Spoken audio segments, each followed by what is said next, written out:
Hi, I'm Peggy Farren, and we are live with the Understand Photography Show, where we talk about travel, nature, and fine art photography. Welcome to episode 45. Hey, did you know that you can also watch this on YouTube? So we have all the episodes on our YouTube channel, that's Understand Photography. And this is a podcast as well. If you're like me, I love to listen to podcasts while I'm in the car. So please subscribe to us on our YouTube channel and or our iTunes channel. It's the Understand Photography Show. And check us out. Check out our free webinar, How to Get a Solid Photography Education in Just 4 Weeks. That link is going to be in the show notes, and it's a 45-minute video basically teaching you what you need to know and a little bit about the exposure triangle, shooting in the manual mode, and things like that. It's a free webinar. Go ahead and watch it anytime. Just click on the link, and all you got to do is put in your email address and you'll have immediate access to it. We've got a few trips coming up. Our ladies weekend is in Naples, Florida, my hometown, September 15th through the 17th, 2017. That's limited to just 3 ladies, so if you have a couple of girlfriends, come on down. We stay in a cute little bed and breakfast, and you are going to be stretched so far in your photography. We do night photography and streaking lights and landscape photography. We do it all, and it is really, really fun.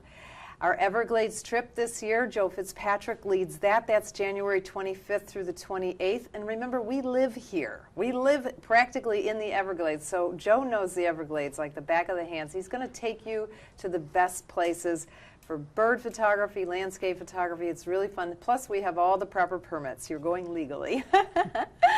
And then Joe's also leading a trip to Old Florida, the Forgotten Coast. That's the Apalachicola area. It is amazing. I fell in love with it. I've been there twice now.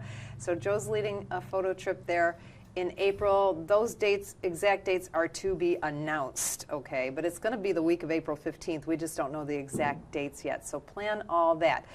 Anyway, that information is going to be on our website, understandphotography.com. And while you're there, check out, click on store and check out our online classes.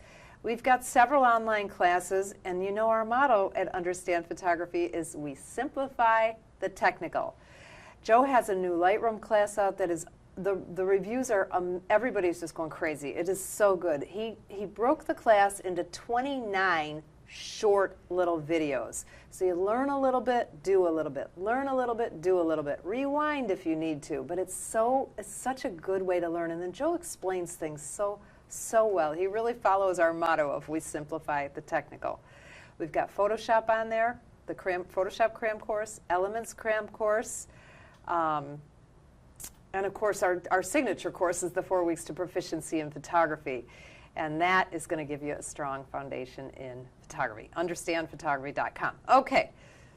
My guest today is wildlife and nature photographer Mary Goetzinger. And it's funny, I was referred to her from a photographer from out of town, and I'm like, well, where does she live? Fort Myers, Florida. I'm like, she's right here. That's amazing. So welcome, Mary. Hi, thanks. I can't remember who referred me to you now. Melissa Grew. And where is she? She's out of Ithaca, New York. Ithaca, New York. Yep. Isn't that funny that I got your name and you were right here an hour away from me? Yep. That is amazing to me. So now, how did you tell me about you? So now you specialize in wildlife. Wildlife, mainly birds, because of where I live here in Southwest I know, Florida. It's so gorgeous here. It's beautiful. Actually, I have a fresh statistic in my mind because Joe told it to me today. Joe is the president of the Florida Camera Club Council, which is the statewide group for camera clubs in Florida. Mm-hmm. And fully three-quarters of the people who entered the last contest, 3/4 of the pictures were of birds. Oh, really? I didn't realize when I started bird photography that once you master bird photography, you can pretty much get anything because they are tough. Bird photography is really tough. They are fast. Well, so how did you get, have you been in Florida for a long time? I've been in Florida now for 12 years. Okay, my job brought me here. Oh. Yep. Are you still working at that job? I still am. What is that? I work for Chico's, a women's clothing store. Everybody loves Chico's. So I've been doing women's clothing for about 30 years. Okay, and so how did you get into photography? Well, believe it or not, I actually started in high school. I was in the high school yearbook committee, Okay. taking pictures of everyone in high school. And then I loved the dark room, and I had my camera. I think I was shooting with a Minolta and a 300 millimeter lens at the time. Nice. Film, of course, expensive, especially when I wasn't great back then. Yeah. I didn't really know what I was doing. Always wanted a dark room. I just couldn't really afford one. So I ended up going into retail, put the camera away, kind of just forgot about it. And then back in 2010, my significant other, my boyfriend of 15 years, had a heart issue. And so he went to the hospital with a heart issue, and it ended up not being too serious. But when he came out, I said, you know what, we need to change our lifestyle. I need to get a hobby. I need to, stop sitting around the house, eating too much, all that fun stuff, watching too much TV. And so I was walking through Costco one day, and I saw their big, huge camera displays. And so I thought, I think I'm going to pick up a digital camera. I'd never really gotten into digital other than the little point and shoots. Right. So I picked up a Nikon camera, and I thought, okay, now what am I going to shoot? Like, well, I'm in Southwest Florida. I love the beach. Let me just head down to the beach and see what I'm going to see. Okay. But I never really thought of people, because I've never been a people person. So I get down there, and I'm on the pier, and I'm just watching the pelicans fly around, and I'm like, all right, I'm going to start shooting the pelicans. And then an osprey caught my attention, sitting up on top of the pier. And I had never seen an osprey before. I'd never really been into birds before. I didn't know any of the names of the birds other than, hey, a pelican, a seagull, which, of course, now I realize there's really no such thing as a seagull. And so I started shooting the osprey and the pelicans, and I met some people down there, and they were showing me where some other little locations were for birds. And that's how it started. I just started getting into it. Wow. Now, does your significant other did he get into photography too? Not at all. He's a car guy. Oh, well, So he came out with me. That's even more expensive hobby than photography. It is. Yes, it is. So, but he came out with me once or twice, and he said, you know what? Being out with you doing wildlife photography is like you sitting in the garage watching me work on a car. He just really has no interest in it. So I do it by myself, and I love it. But you seem to have the discipline to get out there pretty regularly. I do. I mean, I work 5 days a week, and we work hard in retail. Do you work Monday through Friday? Monday through Friday. Because you work at corporate headquarters, though, so you're not do. really retail, are you? I'm not in the stores. You're not a retail person. You're in the retail business. I'm in the retail business. But you do something else. Yep. Okay. My team allocates, so I run a whole team of people that allocate the product out to stores, and we work hard from 8 in the morning, and I don't usually get home till around 7 at night. So when do you shoot? I shoot Saturday and Sundays, and that's it. Do you I'm go a out weekend twice? photographer. But twice I usually go out both mornings. Wow. Once in a while I'll do a sunset shoot, not every week. So you get up before dawn? I get up earlier on the weekends than I do during the week. Wow. And I am down at that beach usually. Usually the beach is where I go. Wow, So, you've got a lot of discipline. yeah. But is that just because you have the passion for it? I have the passion for it, and I am actually an introvert. And what I learned about that a few years ago was it's not really about being outgoing, introvert, extrovert. It's about where you get your energy from. Okay. And so since I am running a team of people at a corporate headquarters, I am outgoing all week. And so what I need to be by myself alone, and that's where I get my energy. And then, of course, just being outside and being in nature, that just gives me even more energy. It's so beautiful here. It is we are gorgeous. So lucky to be here. Yeah, even those mornings when I go out and I'm like, I don't know what I want to shoot. I've heard a lot of photographers say, you need to have an image in mind every time you go out to shoot. I don't do that. Wow, I think that'd be hard to do with birds. I think it would be 'cause how do pretty you know- hard to do with How birds. do you know what the birds are going to do? Exactly, or which bird's going to be there that day. Yeah. So I go out, once in a while I go out with an image in mind, but for the most part I just go out and I say, what birds are going to be in front of me today? And then I just try and get that great shot. Now, do you have favorite spots within Southwest Florida? Absolutely. I have a lot of different little favorite spots. Any that you'll share? Well, you can just say Fort Myers Beach, and that covers a lot of area. But I hear a lot of people go to Little Estero Lagoon. Little Estero Lagoon is fabulous, and points south of that are fabulous. Okay. Hard to get to, but they're fabulous. So when you say hard to get to, you have to hike a while? You have to hike a while. There's no parking down there. It's all condos. Oh. So yeah, you have to either know somebody, or you have to park illegally and risk getting towed, or you park at Lover's Key and walk across the bridge. How far is that? It could be about a quarter mile or so. Oh wow! Now, If you park up near Little Estero Lagoon, it's a good mile south to hike down there. Wow! Yeah. What about, do you carry all your gear, or do you have a cart, or? I have a cart. I have a cart, and I love my I cart. love my cart Is it too. one of the beach wagons or a beach cart that looks like a stroller? It looks like a stroller. I had that first. Called like a Bob Revolution. I can't That's what remember mine is what called. Mine was a Tommy Bahama brand, but Okay. I found the cart, which is like a wagon, Yep. but it folds. Okay. Yeah, mine folds up just like a stroller. Oh my God, I love that Yeah. thing. I had that one. I had two of those actually. Okay. What blew But, my yeah. mind is for years I carried all my gear and backup gear without anything. I started doing that, and then a friend of mine told me about, and actually he had it. He was a mentor of mine. He also worked at Chico's, and he was a professional wildlife photographer. And somebody in our IT department hooked us up, and so I started shooting with him a little bit, and he actually got me the cart. He found one on Amazon and sent me the link, and I got the last one.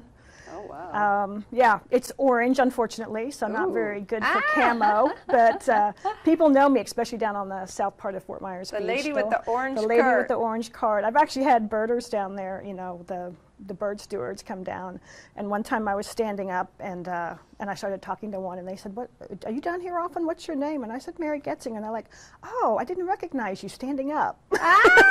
Because usually when I'm down there, I'm laying flat on the ground, shooting the little chicks coming out of the eggs. And you're on your belly? I'm on my belly most of the time. What on the about your beach. camera? How are you keeping the camera off the sand? I use my tripod, or I have a little skimmer pod. A skimmer pod. Little skimmer pod. I It's just a wonder- little round disc, and then I got a really right stuffed ball head on it, so it sits about this high up off the ground. Okay. But what I have learned this year, shooting those chicks, and a friend of mine and I have been talking about it, is you can't really get the chick sharp when you're that low to the ground. No. You really need to be up a little bit higher. So I've started using my tripod and getting up just a little bit higher. So how high? I mean, my tripod is still probably about 2 feet high when it's down at its lowest. Is that too Mine's high? probably about a foot. Yours is 1 foot. Yeah, Okay. about a foot. And do you have a tripod that you recommend? I use really right stuff. And do you use the gimbal head and everything? I have the or Wimberley head on it. Wimberley head? Yep.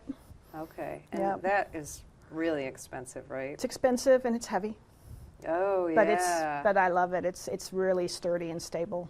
Okay. Yeah. The thing I have learned though is I shoot Nikon, and Okay. I shoot with a 600 millimeter lens. Just a straight 600? It's Just a not straight zoom. 600, oh no my zoom. Gosh. But I have found that when I shoot down at the beach, I actually cover it with rain cover to keep the sand from it, because if you're down there on a windy day, I kind of laugh to myself every time I ship it off to Nikon to have it serviced. I'm like, these guys are probably thinking, like, what is she doing with this lens? Because you can hear the focus ring on the lens You can cap hear is the just full of sand. grit. Yeah. I went So last, after a few years, I decided, let me start trying to protect that's this a little really bit. good advice. I know I didn't think it through, but I went to White Sands National Monument in New Mexico. And I think I just had my point and shoot with me, because I wasn't on a photo trip. I was on a trip with my son, and we actually met a friend of ours there. And holy cow, it's windy as all get Is out. it? So the sand is just crazy. And Now, I I've was been to looking at all the Bosque, but I've never photographers been out to there. the White Sands. I want to go there one day. Oh, you would love it. It's Yeah. amazing. Yeah. But all those photographers out there, they should have had theirs covered. Yeah. Because It- all it that sand was Took me blowing. years to figure that out, but after about 3 or 4 years of, it's not That's cheap really to send good. that lens and do back. you just use a plastic bag? I just use a or- plastic bag, yeah, and just try and keep it covered between Like the, with rubber the hood bands? and the camera, yeah, with rubber bands. Okay, wow. That's cool. That's really good advice. Yeah. What else you got for bird photography? For What else bird you got? photography, I don't know. Birds are tough. I mean, I used to start out shooting just portraits and trying to get up with those cute little heads and get the portraits. But as I've kind of grown in my photography, I do pull back and I try and stay far away so they're not disturbed. Okay. Well, you got a 600 millimeter lens. Yeah, exactly. And then I really look at that background and try and get those environmental shots, because I think that's really what is interesting. The Like headshots are fun. I mean, you can see the details, but to me now it's more fun to see the whole environment that they live in and to see okay. what they go through. Now, are you ever way too close with that lens? I can be, because here's what happens, especially when you're down there shooting the little baby chicks, is they run around a lot. Yeah. And so when you first approach them, of course you scare them away. You lay down flat and you go really still, and it could take anywhere from 15 to 30 minutes, and then all of a sudden here they come. And I have a lot of patience, so I just lay there and wait. I usually have my headphones on and I'm listening to my music. Oh, wow. And then here come the birds. And once in a while I think like they're going to crawl right up into my lens cap sometimes. They get that close. So. And so, but there, you don't have a zoom, so there's nothing you can do. There's nothing you can do. Actually, what I have is the 600, and I have my teleconverter, because usually they're too far away. Okay. But when they come close, I mean, it's exciting to see them coming close, but then all of a sudden, you know, kind of look away from the camera, you're like, oh, wow, they're right there. Wow. But it's amazing, because they just go through so much. Looking at I've photographed these little chicks down there. It's least terns. Snowy plovers and Wilson's plovers is usually one of the chicks that are down there. Okay. And I've just seen what they go through, the storms that come through and destroy the whole colony. 2 years ago, the gulls came in, and boy, that was tough, just watching the gulls pop them back like popcorn shrimp. They would just come in and snatch one up and then just toss them back. Oh my gosh. Yeah, one day a friend of mine and I were both down there looking at the snowy plovers. And if you know anything about snowy plovers, the minute they're hatched, within about 3 hours, they are on their own looking for food. Okay. And their parents are running around trying to keep them corralled. And you can hear the parents call out, and they'll have a little chirp, and then the little chicks go down because they know there's danger. Oh. And so we were watching one day, and I was just looking through my binoculars. I wasn't shooting it; it was too far away. But I had him in my binoculars, and I saw him go down, and I'm like, "Oh, there's danger!" And then, sure enough, all of a sudden, I just saw the talons, and it picked up that little chick I was looking at. And I looked up, and I looked to my friend. I said, "Was that a falcon?"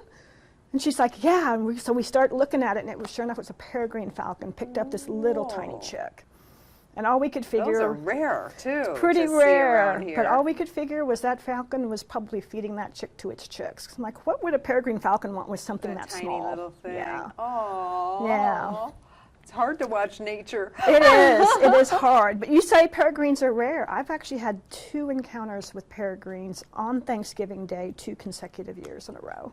Well, you got to get out there this Thanksgiving. It was again. amazing. I know. I haven't been in town for Thanksgiving since then, but I was out there one Thanksgiving with a couple friends of mine because they had never been to Fort Myers Beach, and we were on the north part, up near Bowditch Point. Okay. I don't know if you know that area. And we were shooting, I think we were shooting piping plovers that morning. There was a whole colony of them. And this girlfriend of mine had never seen piping plovers. So we were down on the sand, and we were photographing those. And then all of a sudden, the whole colony took off. And they circled around and they came back, and I just looked at her. I said, "There's a predator." And she goes, "Where?" And I said, "Well, I don't know where a predator is." And then, sure enough, right over our shoulders comes in this peregrine and took a sandwich turn right off the beach in front of us. It brought it up within like 12, 13 feet of us. We had to back up with our lenses to shoot this peregrine. Wow. And we watched it kill the bird right in front of us, and then thank goodness it took it away and didn't eat it in front of us. Oh, yeah. And so the very next Thanksgiving, I went down there by myself. My friends didn't come with me. Same place? It's exact same beach. And I was thinking to myself as I got out of my car, like, wouldn't that just be crazy to see the same peregrine? Because he lives down there every winter. Obviously. And sure enough, I walk on the beach, and there it was already. It already had the kill that year. But I photographed it again. So 2 Thanksgiving, years. that's the time to go to Bowditch Beach. Go to Bowditch Point, look for that peregrine. I have a customer who peregrine. It lands. She lives on the beach on Marco Island, and it just lands on her balcony. Oh my gosh, they are such Isn't beautiful that birds. cool? I would love to go there. I can't believe it. She's got like 1 million pictures, and half of them are with her cell phone. It looks, and Oh it's my like so gosh. close. That is incredible, because you see the pictures of them in the high rises in Chicago and New York, but to see them on a beach, it's just amazing. They're really cool birds. We've got amazing birds here, and I can see why you got into it, because it is just, I mean, and I keep learning, and I'm not a birder yet, but although it's starting to happen. Okay. But I'm learning about like the names of the birds, and Yeah. then all these birds that I didn't even know existed, the caracara and all that stuff. Caracara is one that's on my list. I've got some pictures of caracaras, but I always go after my best ever, and I don't have a printable caracara at this point.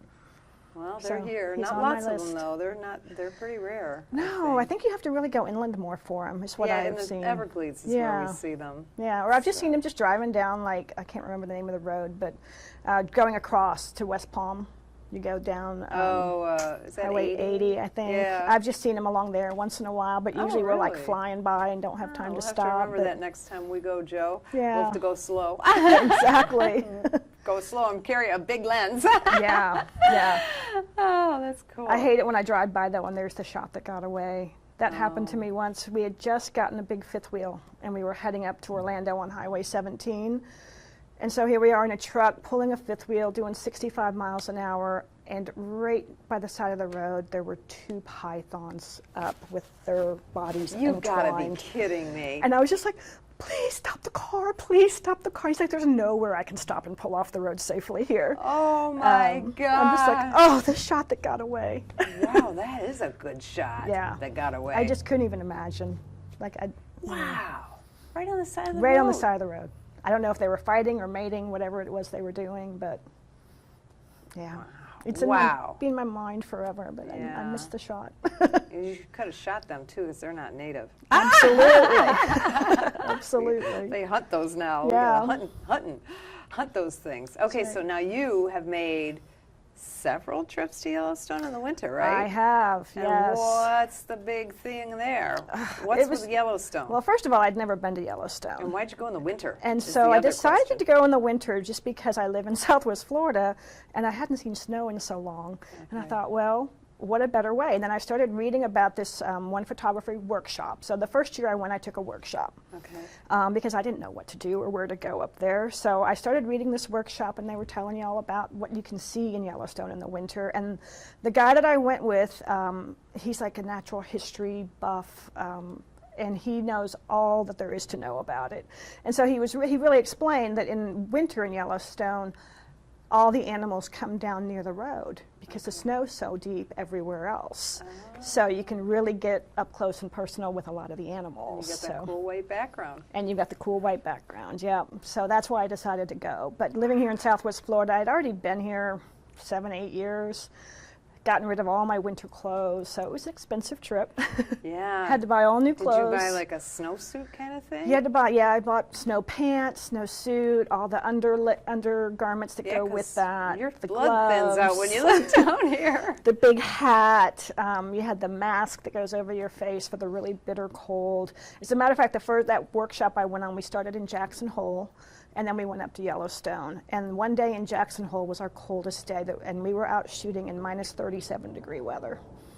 Oh Very, very chilly. God. I mean, talk about challenging. So it's just trying to set up your camera, let alone hit the buttons and with your your hands gloves. are stiff And oh yeah. And what about the camera gear? Is it okay that cold? The camera gear is good. You keep all your spare batteries inside, real close to your body, to keep the batteries warm. Your spare batteries go faster. Yep. And I kept my extra cards, all that, on the inside pockets of your jackets to keep everything as body So do you have to temperature as unzip your possible. jacket to get to them? You would have to unzip to get to them. Yeah. But you had the pants with a bib, I hope? Actually, I just had pants, and then I had a jacket, so you just had to unzip in all the layers. Yeah, but I had 2 jackets on, the outer jacket, which had pockets inside, and then the inner jacket had pockets inside and outside, so I had plenty of pockets. Oh my gosh, so But how usually, like when long we were did you- shooting there, first of all, I always use big cards when I'm on a trip like So you don't have that, to change. so that I don't have to change very often. I know there's 'Cause a your- risk if your the hands card, would be- if the card goes bad, there's a risk there, but I took that risk and it worked for me. Wow. And so Yeah. when you're out there, I mean, do you just sit out there for hours in the ice cold? And You how does it can. work? Like when we, the first year that I went, we were going, I was with a tour group, right? So they were professional photographers, and I think they had 6 or 8 of us. And so they knew certain spots where you could see certain animals or landscapes if there were no animals around. Okay. And so we would go with them, and then we didn't sit outside a whole lot. Although I will say, and if they're watching, they'll laugh at this because it's a joke now ever since then.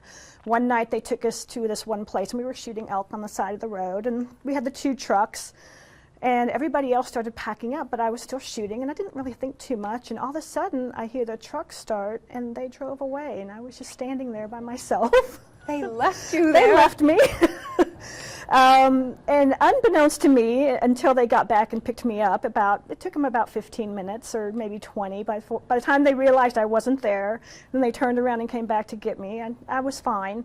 But they did say there had been a mountain lion in the area not too long ago, so I was like, oh, And they great. just forgot you. They were just distracted. They just left, and yeah. So there's a joke between them now, between the two of them, and they still use it to this day. Like they get in their cars and they're on their walkie-talkies, and they always say, "Hey, where's Mary? You got Mary?" Where's Mary? Yeah. So yeah, that was pretty cold out there. That was probably one of the longest times I waited. But we went out one time to we saw some bison in some really deep snow. I'm talking the snow was, when we walked through it, it was probably about chest deep. Wow. But when you're with guides like that, it's kind of easy because they plow the trail for you and you follow behind them. And we set up and we shot bison in that snow for probably 2 hours. Wow. So, but when you're dressed, wasn't it up to the bison's belly too? it was, yeah. We were getting basically head shots and the shots of them moving those heads through the snow to clear the snow and try and eat. It was just fabulous. Had big green pines, or fir trees in the background. Now, how hard is that with the dark animal in the white snow? How hard is your exposure? How do you? It wasn't too bad, actually. They taught me to shoot. Now I'm not going to say it right. The K setting, and then now I can't think of what it's called. Kelvin scale. For white balance. For the white balance for the snow. Yeah, and we would just make sure that we, especially with that, you want to expose right for the bison. Because they're so dark. So do you overexpose the snow then? You overexpose the snow just a little bit. Just enough where you could still save it later? Yeah. Okay, like by one? About one, yeah. One stop, maybe? Yeah. Okay. So. I don't think I'm ever gonna photograph in the snow, so I'm just curious. Well, and when you're dressed right, it's not too bad. I mean, literally, we got comfortable because the snow was so deep. You kind of just made your little chair in the snow, and you just sat there and you shot, and then you had to kind of keep moving, depending on where the bison were moving, to make sure that you didn't have the weird trees in the background. Or depending on how you wanted to line it up. At one point, I went vertical and had the 2 trees with the bison head right between the trees, that kind of thing. Oh, cool. So, it's really all about that. And then we had some really cool experiences out there with some of the grouse. We had a grouse. A grouse is a bird, It's right? a bird, yep. And as we're on the snow coaches going through Yellowstone, we see the grouse on the snow coach in front of us. And we're all like, there's a grouse on the snow coach. And we thought, that's just cool. That snow coach pulled into a pull out, so we pulled in behind it. And before we could even get out, the grouse flew over onto our windshield. Oh my God. And so we all are with our big cameras and everything. We all pull out our cell phones, taking pictures of this grouse on our windshield. Oh my God. And then he eventually flew down to the ground and up in a tree, and so we were able to get some really good shots. Some real of him. shots. Yeah. But birds are pretty few and far between in Yellowstone in the winter. You'll see the trumpeter swans on the water now and again. But they're pretty tough to get to, unless you really want to crawl down the bank to the river and get close to that river. And that really wasn't my cup of tea. No, I don't like to be cold. No. But there are the bobcats out there, and they're like the main attraction. Are they? Right along the Madison River in West Yellowstone. Okay. And I've been there 3 winters now, and every winter I found the bobcats on that river. Wow. Yeah. Oh, bobcat on the white snow would be a They're gorgeous. beautiful. Absolutely gorgeous. Cats in general are gorgeous, every type of cat. The very last time I went. went. Are they dangerous? Are they pretty dangerous? Are you far enough away? We're far enough away. Okay. Yeah. As a matter of fact, I've only been on the same side of the river with them once, and that was the first year. The other 2 years I was there, they were always on the other side of the river. Okay. So you had that big barrier in between, and Well, then they're facing the river, so you get the face shot. exactly. Oh, okay, that makes And that sense. sunset, because the way that's all set up, that's a good, you want to be back to that river by about 3 or 4 o'clock. And then you get the evening sunset shot with the bobcats on the other side of the river. The last time I was there, we actually saw 2 of them. We were sitting there, and we saw the one coming from the west, and we were all shooting that. And I kept telling somebody, I just have a feeling, let's keep looking to the right. I bet you there's another one. And sure enough, here comes another one from the right. And the one that was downwind, of course, caught the scent of the other one first, and he went up, and the other one passed right below him. And then they went on about their ways. Of course, we were hoping, they passed right in front of us, and we were just hoping we would see some interaction between the 2, but it didn't happen. They weren't in They the avoided mood. each other. Yeah. Yeah. That's probably the wise thing Probably to the do. best thing to do. Yeah. Yeah, and of course, my main goal to go out to Yellowstone in winter was I've always been a fan of wolves, and I've wanted to see the wolves. So Now, are the wolves like, are they gray wolves or are they? yeah, they're the Okay. gray wolf, and you can and- see them up near the Gardner in the northern Yellowstone area. You go in, you can drive into that area yourself. They keep the road plowed all the way from Cook City to Gardner, and it's probably about a 30-mile stretch of road. Okay. That's where they call it the Serengeti of Okay. America. That's that little road up there, and that's where all the wolves usually hang out. And we've seen a pack playing in the snow. Oh my gosh. Yeah. How fun. Well, Unfortunately, they're just big dogs, right? yeah. Unfortunately, never close enough really to get great photographs of. Oh. But I was able to see them. So So 3 Check that off. times. Are you going to go back? I am going to go back. I skipped this past year, but I'll go back either next year or the year Have after. you been there any other time but winter? I have not, and I thought I wanted to, but now that I have some friends that kind of live in that area and photograph up there, watching the crowds in the spring and summer and fall, I don't know that I really want to do that. Yeah, it's supposed to be. It's just Terrible it's a with the madhouse. crowds, yeah. They kind of dog the bears. Of course, is the big attraction, which I've never seen because they're all in hibernation when we're there in the winter. Oh, right. But yeah, there's so many people that just are around those bears. I just feel sad for the bears, so I Yeah. won't do that. Wow, yeah, that's right. I forgot Yeah. about that. Yeah, so many tourists, and Jeez. then there's so many reports up there. You know, they're trying to take their selfies with their phone with the bison, and they get gored. They get and- killed. I know, it's Yeah, crazy. yeah. So I don't want any People are part of that. idiots. Yeah, they are. Idiots, man, idiots. I agree. I just, Yeah, I don't get it. I love to give the wildlife a lot of space. Yeah. You know, the way I look at it is if the minute they know you're there and the minute that you see that they know you're there and they act nervous or try and move away, it's like I just back off. I can't do it. Yeah. All right, well, so you're going to go back, you think, huh? I will go back eventually, yes. And you can take the cold, obviously. Oh yeah, yeah. I think it's worth it. And do you enjoy the cold, or you just get used to it, or You you're just get used dressed to for it. it? The You way I get, look like, for it, how it's- expensive are the boots that you bought? I think I paid $200 for my boots. That's not too bad. That wasn't too bad. And no. that's because that's what everybody tells me. Like, we had Robert O'Toole here on the Mm-hmm. show, and he loves to photograph in Canada and all Yeah. these really, really cold places. Yeah. And he gets the most expensive boots because he's like, your feet. You've got to keep your You've feet got to warm. keep your feet warm and your head warm. Yeah. Yeah, there's nothing worse than being out there, and that's what my guide had told us. Like, if once your feet get cold, you'll be done for the day. So you Yeah. make sure you get the good boots. Now, I did learn that you can get those little hand warmers and foot warmers, Oh, right. and they'll still help inside the boots. Okay. So that helps a little bit. Yep. And you got to get good socks. I mean, it's all about the quality of the merchandise you buy. So I bought good stuff, and that's where I thought, well, you know, I'm not just going to go for 10 days. When I think I probably spent my first year about $2,000 on my clothing gear. Oh, wow. So I thought, well, to get my money out of it, I need to go back and go back. Ah, and how long do you go for 10 days? Is that I've what gone you for 10 days, 3 years in a row. said? Yeah. Wow. That's amazing Yeah. to me. Yeah, it's a lot of fun. Don't you want to go somewhere else? In Or the do you winter, go- yeah, do I you do go other places. Where yeah. else do you go? So we've been up to the Smoky Mountains a few times. Oh, wow. Yeah, in the Cades Cove area. We love to go down to the Keys. We go to the Keys a lot. Not a whole lot to photograph down there, but landscapes and the iguanas. And, Yeah. You know, You got some cool iguanas. Where did I see that on your Facebook page? You saw that on my Facebook page, That yeah. was a great shot. We were just down there over the 4th of July last week. And I didn't even take the camera out. We have an RV, so we have our motorhome. And we went down there and I was just kayaking the whole week and having fun and relaxing. And then one night I thought, you know what, I'm just going to take the camera out and go see what I can see. And there were 3 big iguanas near the pier where we were staying. And one of them just got on this white sidewalk. And I thought, oh, white background, orange iguana. Perfect. This is it. Oh, And my God. So I'm telling you, I sat down, I got down on my belly, and of course the pavement was about 100 degrees. It was pretty Oh, hot. and hard. And this iguana just came right towards me.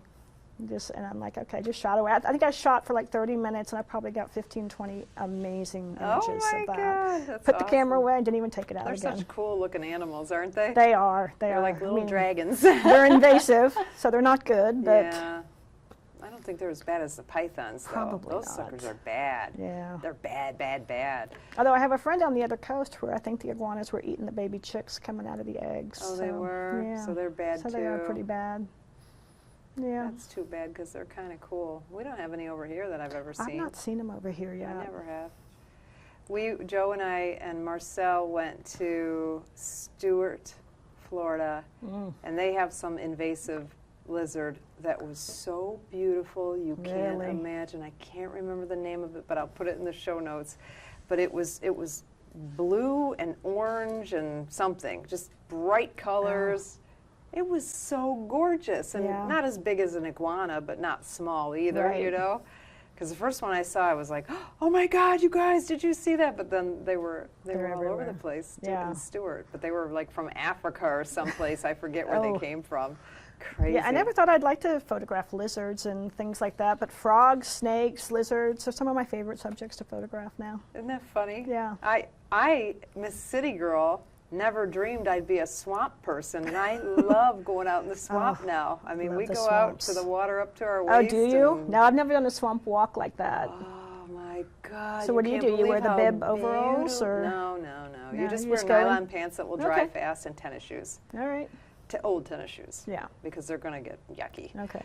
But yeah, but you're falling. There's holes, so you're falling in holes all the time. So those Right. bib things will just fill in with water in a minute. Right. You know what I mean? Yep. So How do you not get your camera in the water then? use a dry bag. Okay. And so when you're ready to shoot, you have to stop and stop and pull unpack it out. everything. It's not easy, Okay. but it's worth it. It's worth it. In fact, if you go on my Facebook page, it was 1 year ago today. So what's today? July 14th. That my friend Chris Hopkins takes me out there. He knows the swamp like crazy. But he took me, we drove far and then we walked a mile into the swamp, and he took me to the most beautiful spot I've ever seen in my life. So I have a cell phone picture of it. Yeah. And it came up today. Oh, here's your memory from a year ago. Okay. And that was the day I was already pretty hooked, but when he took me there, I lost it. It is so gorgeous. It's so beautiful out there. I can't even believe how lucky we are to live here. I can't either. I can't either. Where are you from?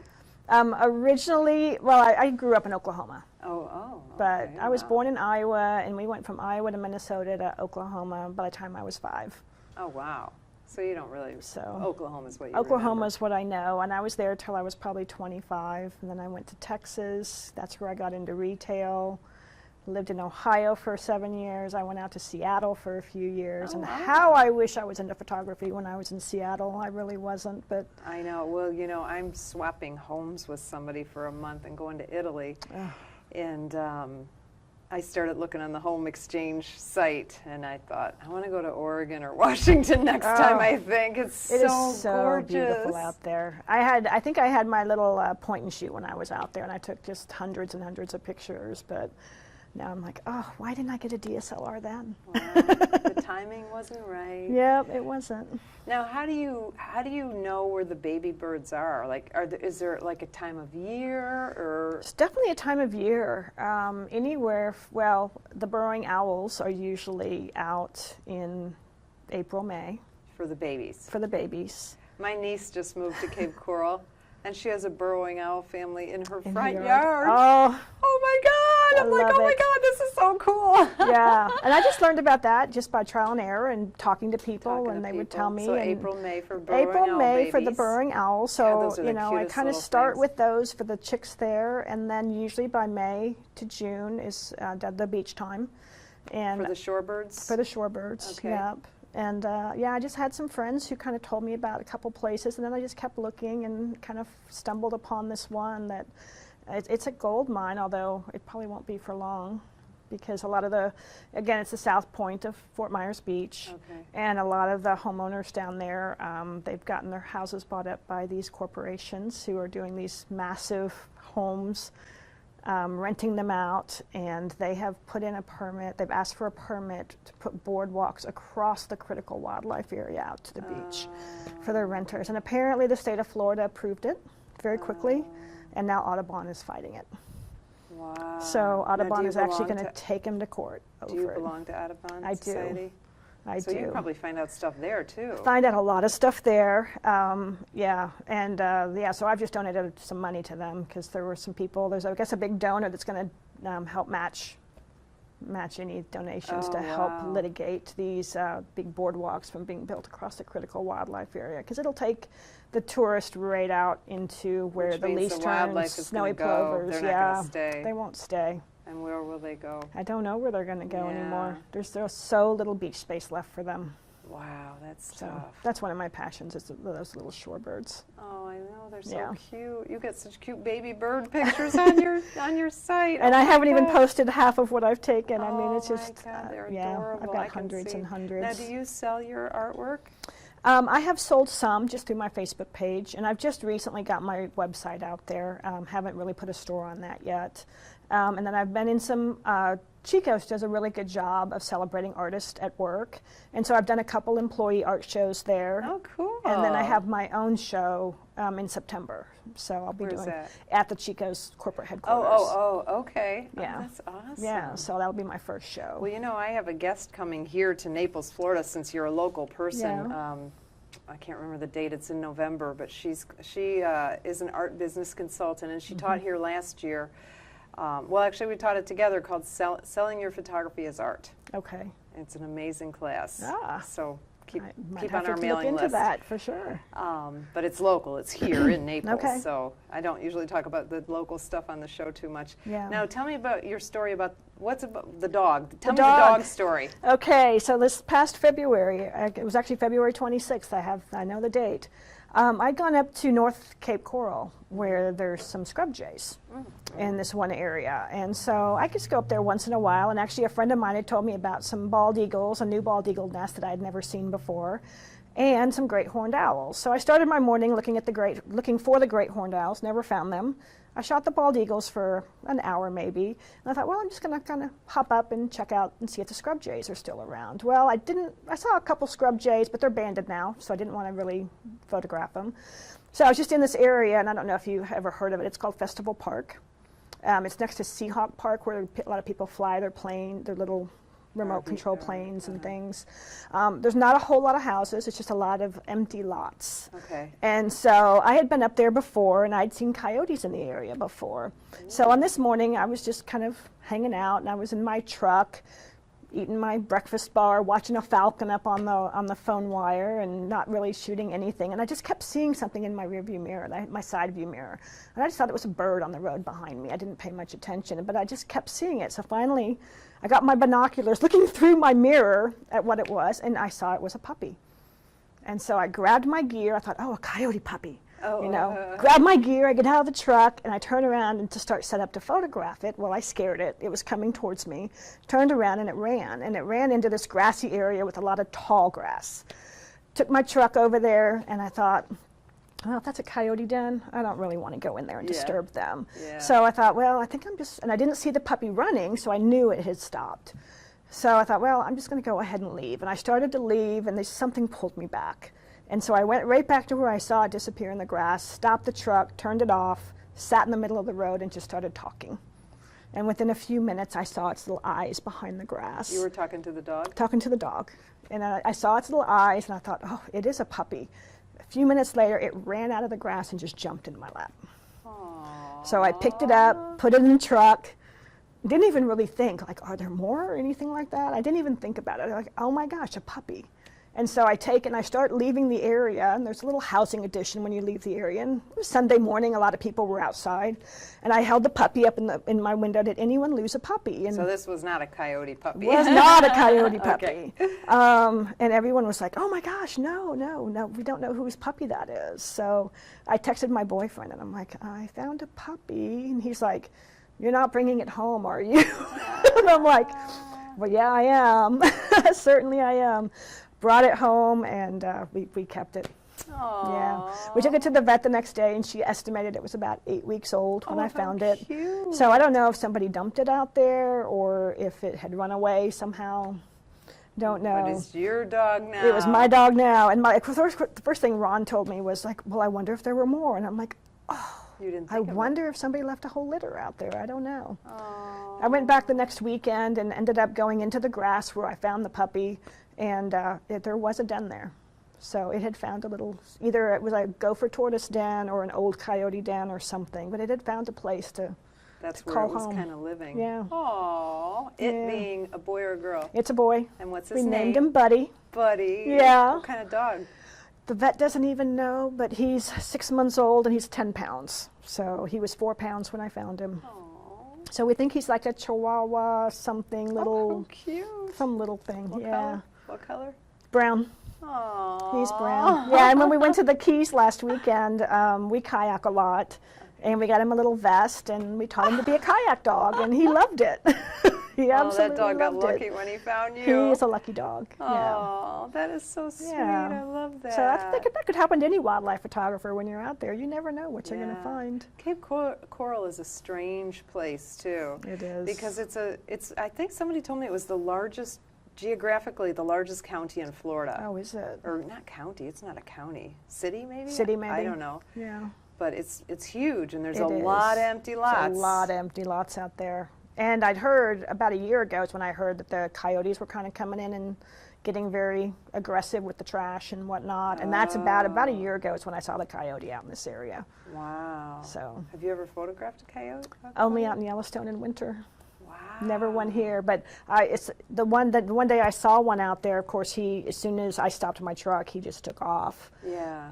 and I never saw him again. Well, I so, always but hear that they're all over the place, but I've never seen one. I guess Yeah. they're very shy. They're They're very good at shy. hiding, you know? They need to be if they're going to survive, for sure. Wow, but they're aggressive. I mean, they kill people's cats and stuff, you Yeah. know? Probably dogs, too. Probably maybe. I small don't dogs know. if they're out. Anything that's Yeah. available. Aw. Yeah. Well, I mean, down here in Naples, you guys have bears, so.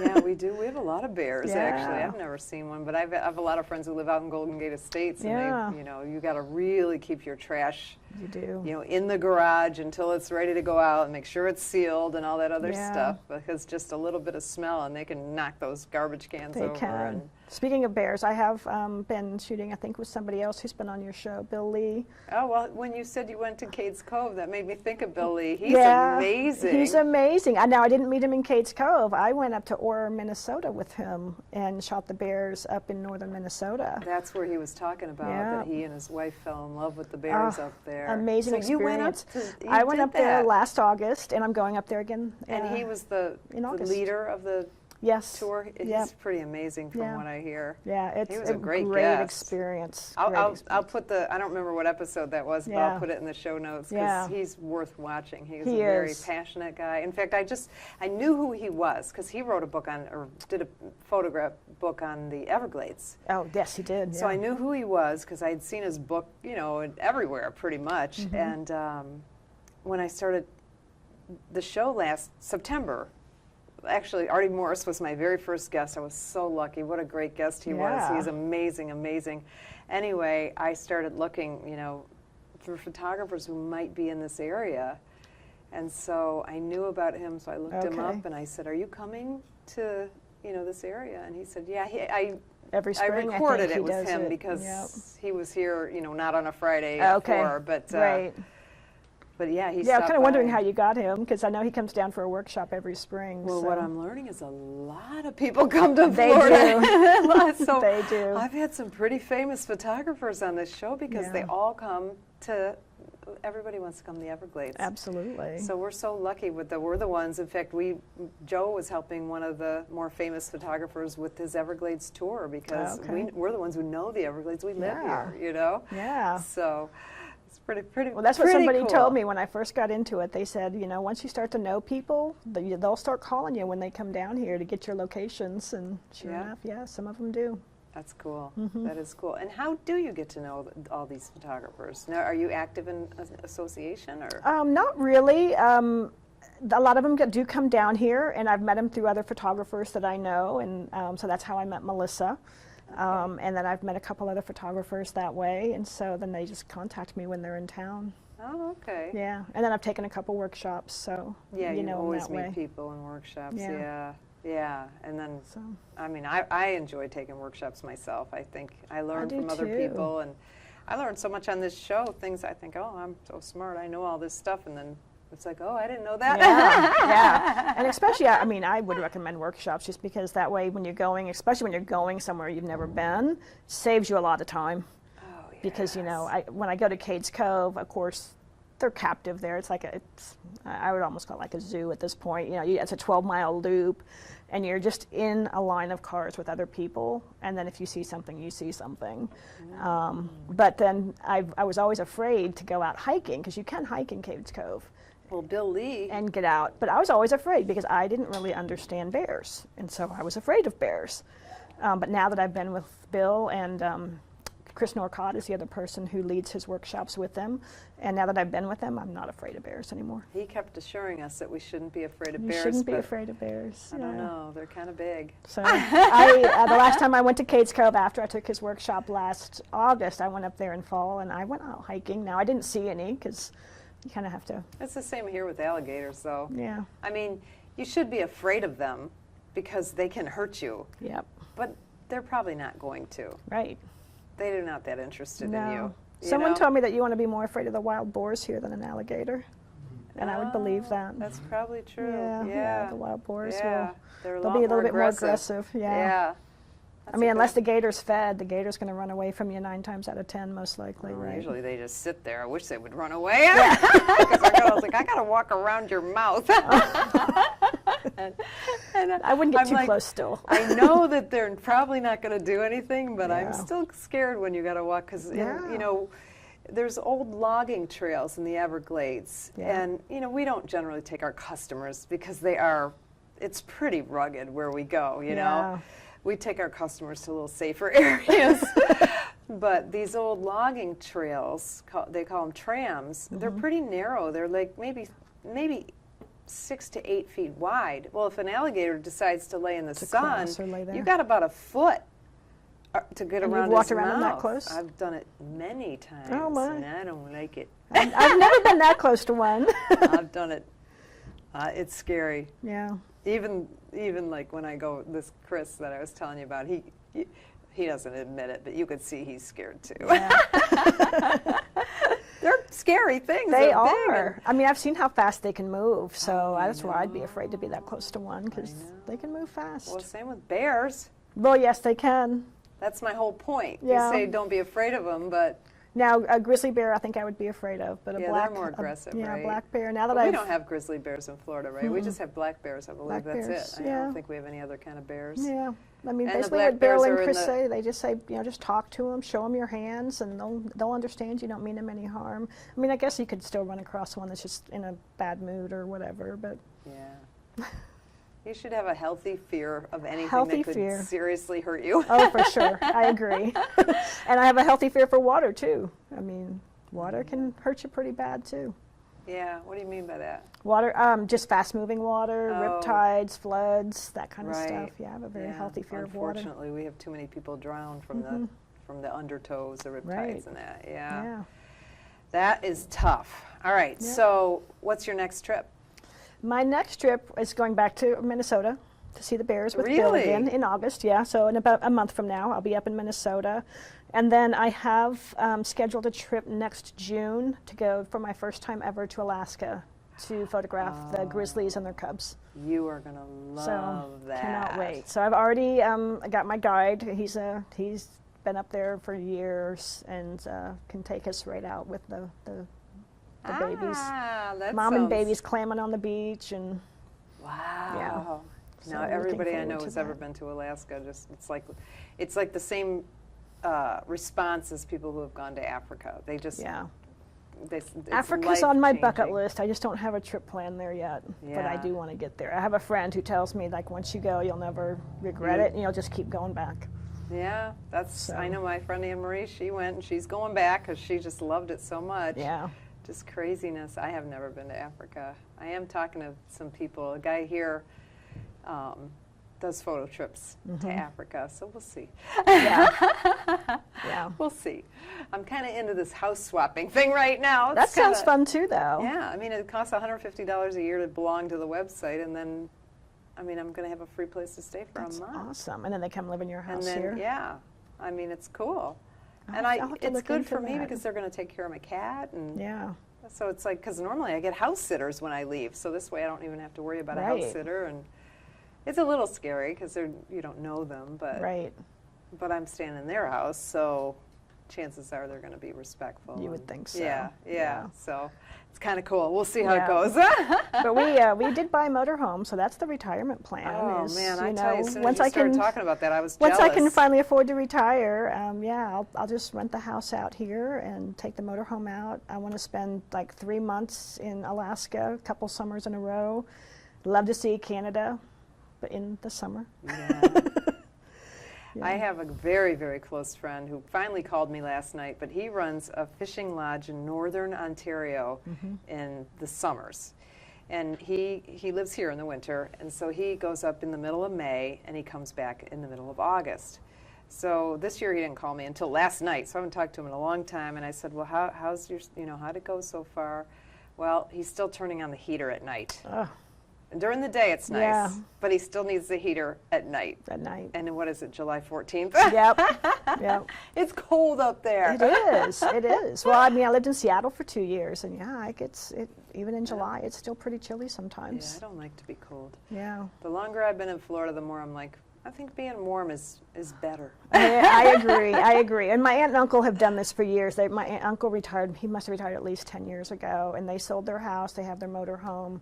They winter in Texas or Arizona or somewhere like that. And all through the, spring, summer, and fall, they're traveling everywhere. I'm like, that's what I want to do. That sounds awesome. Yeah. Yeah. So. You could be a travel writer. I could. You got the photos, man. Yeah. You got the photography. It's Now I just need the time to fabulous. blog. And I think once I retire, I'll have time to blog. That would Yeah. be fun. Absolutely. So that's not tomorrow though. No, unfortunately, it's not You tomorrow. look kind of young.